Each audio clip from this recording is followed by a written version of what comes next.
with the measurement of angles and the problems related with the angles. ये सब यानी complete ये trigonometry जो है वो एंगल्स से रिलेटेड प्रॉब्लम्स को सॉल्व करने के लिए हम लोग इसको यूज करते हैं। हालांकि ये अभी हम लोग जब चर्चा करेंगे तो ज्यादा समझ में आएगा। ये ट्रिग्नोमेट्री जो चैप्टर है ये कंप्लीट राइट एंगल ट्रायंगल में हम लोग डिस्कस करते हैं। पूरा का पूरा जो भी इसमें बनेगा वो राइट एंगल ट्रायंगल में बनता है। तो जो भी प्रॉब्लम्स है यहाँ पे हम लोग सबसे पहले यहाँ पे हम लोग एक ट्रायंगल लेते हैं जो क्या है राइट एंगल ट्रायंगल है। यानी यहाँ पे एक एंगल लिए ए, दूसरा लिए बी, तीसरा लिए सी। अब क्या है कि इसमें कोई एक एंगल 90 डिग्री का होगा और इसके अलावा जो अदर टू एंगल्स है, other two angles are acute angle, यानी इसका मेजरमेंट 90 डिग्री से कम होगा। तो यहाँ पे हम लोग चलते हैं, देखते हैं कि मान लेते हैं कि इस एंगल को, एंगल सी को अगर हम लोग थीटा से रिप्रेजेंट करते हैं तो इसके ठीक सामने वाला जो साइड होगा ये कहलाएगा परपेंडिकुलर, और जिसपे ये थीटा है उस साइड को हम लोग बेस बोलते हैं। यानी परपेंडिकुलर को P से रिप्रेजेंट किए, बेस को B से रिप्रेजेंट किए, एंड जो सबसे लॉन्गेस्ट जो साइड है this is called as the hypotenuse, जिसको हम लोग H से रिप्रेजेंट करते हैं। क्लियर? अब देखेंगे यहाँ पे कि थीटा के पोजीशंस के अलोंग परपेंडिकुलर और बेस जो वो वेरी करते रहता है। थीटा से के रिस्पेक्ट में ये परपेंडिकुलर बेस जो है वो वेरी करता है, हाइपोटेनस जो है वो हमेशा कांस्टेंट रहेगा। अब जैसे मान लेते हैं कि कोई दूसरा हम लोग ट्रायंगल लेते हैं, अब सपोज करते इसको हटा देते हैं, मिटा दे रहे हैं, कोई दूसरा ट्रायंगल लेते हैं। अगर थीटा के पोजीशन यानी पहले अभी सी को थीटा माने थे, अब क्या है कि एंगल ए को अगर हम लोग थीटा मानते हैं तो क्या हो जाएगा कि एंगल ए का ठीक सामने वाला जो साइड होगा वो परपेंडिकुलर कहलाएगा। ए जिस साइड पे उसको हम लोग बेस बोलेंगे, और एसी ये जो हाइपोटेनस है ये कांस्टेंट हाइपोटेनस ही रहेगा, the longest side of the triangle. अब देखते हैं कि क्लास 10 के लिए तो बिल्कुल नया है। अक्सर बच्चे पूछते हैं sir what is sine theta, what is cos theta, what is theta, ये है क्या? तो थीटा क्या है, यहाँ पे कुछ नहीं है। थीटा क्या है, जस्ट एक वेरिएबल है। जैसे हम लोग प्राइमरली मतलब इससे पहले हम लोग जो क्वेश्चन सॉल्व करते थे तो उसमें वेरिएबल्स को हम लोग मानते, let the number be X, let the number be Y, कुछ भी मानते थे। वैसे ही यहाँ ट्रिग्नोमेट्रिक में ये एक थीटा है जिसका वैल्यू कुछ भी आ सकता है, अलग अलग क्वेश्चंस में अलग अलग तरीके का आता है। तो अभी हम लोग जो है ये ट्रिग्नोमेट्री एक यूनिट है, इसमें हम लोग जो पहला चैप्टर पढ़ने जा रहे हैं वो है ट्रिग्नोमेट्रिक आइडेंटिटी। ट्रिग्नोमेट्रिक आइडेंटिटी को पढ़ेंगे यहाँ पे हम लोग, है ना? सॉरी, ट्रिग्नोमेट्रिक आइडेंटिटी नहीं, यहाँ पे हम लोग पढ़ेंगे ट्रिग्नोमेट्रिक रेशियो। ट्रिग्नोमेट्रिक रेशियो को अभी हम लोग पढ़ने के लिए चलेंगे। तो यहाँ पे हम लोग क्या देखते हैं कि ये ट्रिग्नोमेट्रिक रेशियो जो है यहाँ पे इस चैप्टर में हम लोग को 6 ट्रिग्नोमेट्रिक रेशियो के बारे में पढ़ना है ना? जिसमें अभी सबके बारे में हम यहाँ पे लिखेंगे।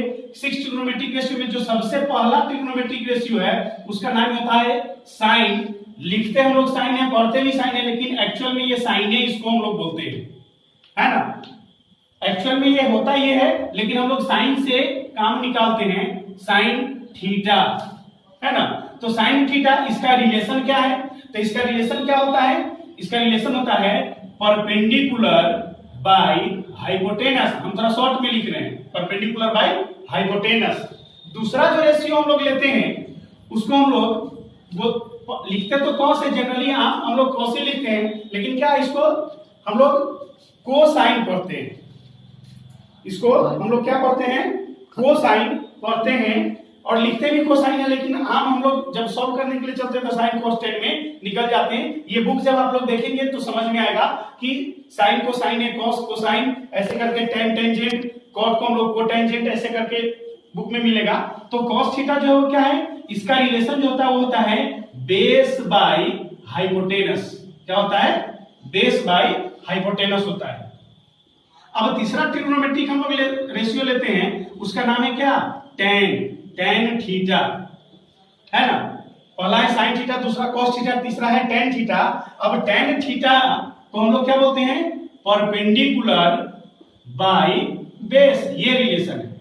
तो यहाँ पे हम लोग क्या देखे? 3 trigonometric ratio, sine theta perpendicular by hypotenuse, cos theta base by hypotenuse, tan theta perpendicular by base, ये 3 ट्रिग्नोमेट्रिक रेशियो देखे।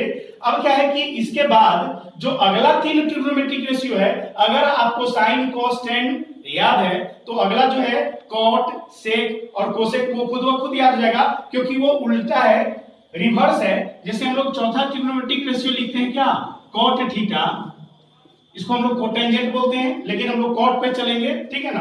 कॉट लिखते हैं तो कॉट का रिलेशन क्या हो जाता है, जैसे tan परपेंडिकुलर बाय बेस था तो कॉट क्या हो जाता है, इसका रिलेशन है बेस बाय परपेंडिकुलर, ठीक है। उसके बाद हम लोग पांचवा जो रेशियो ले रहे हैं उसको हम लोग बोलते हैं सेक थीटा। तो सेक थीटा लिए तो इसका रिलेशन क्या हो जाता है, ये इसका रिलेशन जो है वो कॉस से होता है, कॉस का ठीक अपोजिट होता है। कॉस क्या है, बेस बाय हाइपोटेनस है, तो यहां से क्या हो जाएगा, हाइपोटेनस बाय बेस हो जाएगा। क्या हो जाएगा, हाइपोटेनस बाय बेस। और जो छठा है और छठा और आखिरी है, इसका रिलेशन इसको हम लोग बोलते हैं क्या, कोसेक थीटा। क्या बोलते हैं, कोसेक थीटा। और इसका रिलेशन साइन से होता है, यानी परपेंडिकुलर बाय हाइपोटेनस साइन था तो कोसेक क्या हो जाएगा, हाइपोटेनस बाय परपेंडिकुलर। देखिए यहाँ पे बिल्कुल समझ में आ जाएगा। यानी क्या देखें कि साइन का रिलेशन साइन का ठीक उल्टा कोसेक है, कॉस का उल्टा ठीक सेक है और tan का उल्टा ठीक कॉट है। इस तरीके से ये 6 ट्रिग्नोमेट्रिक रेशियो के बेस पे यहाँ पे हम लोग इस चैप्टर को डील करते हैं। बस इसी से ये चैप्टर बन जाएगा। लेकिन यहाँ पे क्या है कि कुछ चीजों को हम लोग देखते हैं, कुछ चीजों में हम लोग कुछ फॉर्मूला जैसे लिखते हैं, कोसेक थीटा लिखते हैं तो कोसेक थीटा होता है 1/sin थीटा, है ना। वैसे ही अगर हम लोग कॉस ये सेक थीटा लिखते हैं तो sec theta equal to 1/cos theta होता है। ऐसे कर करके बहुत सारा रिलेशन है, लेकिन उसको हम लोग एक नेक्स्ट सेगमेंट में चलेंगे, नेक्स्ट सेगमेंट में हम लोग डिस्कस करेंगे। अभी उसकी कोई जरूरत नहीं है अभी, क्योंकि समय का भी अभाव है और उस तरीके से हम लोग बहुत ज्यादा डिस्कस नहीं करेंगे। बस बेसिक चीज पे हम लोग चर्चा करते चलेंगे। इसके बाद थ्योरम्स वगैरह है, तो पहले आप इतना को जानने के बाद आप कोई चैप्टर को इस एक्सरसाइज को आप बनाइएगा, जितना भी बताएं इस पे आपका एक्सरसाइज बनने लगेगा। और जैसे ही थोड़ा सा बना लीजिएगा उसके बाद हम लोग क्या करेंगे, थ्योरम को भी प्रूव करके देंगे। हालांकि अभी बहुत ज्यादा प्रूव करने की जरूरत नहीं, प्रूव करने में चलेंगे तो हो सकता है कि आपका कॉन्सेप्ट बिगड़ जाए, इसीलिए अभी हम लोग कोई थ्योरम को प्रूव नहीं करेंगे। चलते हैं कि इससे रिलेटेड प्रॉब्लम्स को हम लोग कैसे डिस्कस करेंगे। तो प्रॉब्लम्स को हम लोग कैसे डिस्कस करेंगे, आखिर कोई क्वेश्चन होगा, एक क्वेश्चन हम आप लोग को एज पर एग्जांपल हम बना करके बता देते हैं। जैसे मान लीजिए कि कोई एक क्वेश्चन दे दिया और जैसे मान लेते हैं कि cos का वैल्यू दिया है, let if cos theta equal to कुछ भी मान लेते हैं, कोई एक क्वेश्चन ले लेते हैं या sin थीटा ही ले लेते हैं कि इफ क्वेश्चन अगर देता है कि if sin theta equal to कुछ भी ले ले, 9/17 ले ले, ठीक है ना, या sin थीटा को ले लेते हैं 8/17 अगर ले लेते हैं। तो क्वेश्चन अगर देता है कि if sin theta equal to 8/17 है ना, then find all T ratio, all trigonometric ratio. कैसे हम लोग निकालेंगे, तो कुछ नहीं है, बिल्कुल इजी है, क्योंकि इससे पहले भी हम लोग जो पढ़े हैं वो पाइथागोरस थ्योरम को पढ़ चुके हैं। अब sin थीटा इक्वल टू 8/17 दिया है तो क्या करेंगे, क्वेश्चन को हम लोग देखेंगे, समझेंगे, घबराना नहीं है, कुछ नहीं है। बस sin थीटा 8/17 दिया है तो क्या करेंगे कि अभी इंट्रोडक्शन में जस्ट पता है कि ट्रिग्नोमेट्री जो राइट एंगल ट्रायंगल में बनता है, तो राइट एंगल ट्रायंगल में बनता है। यहाँ पर हम लोग राइट एंगल खींचेंगे, राइट एंगल ट्रायंगल एक खींच लिए, नाम दे दिए इसका ABC। अब यहाँ पे क्या दिया है कि इफ sin थीटा इज 8/17, अगर sin थीटा का वैल्यू 8/17 है तो sin थीटा यहाँ पे देखेंगे क्या है, sin थीटा का रिलेशन क्या है, परपेंडिकुलर बाय हाइपोटेनस। तो sin थीटा 8/17 क्या है, ये परपेंडिकुलर बाय हाइपोटेनस, यानी अब मान लेते हैं कि ये थीटा है तो इसका परपेंडिकुलर क्या हो गया, ये 8 हो गया और हाइपोटेनस ये 17 हो गया।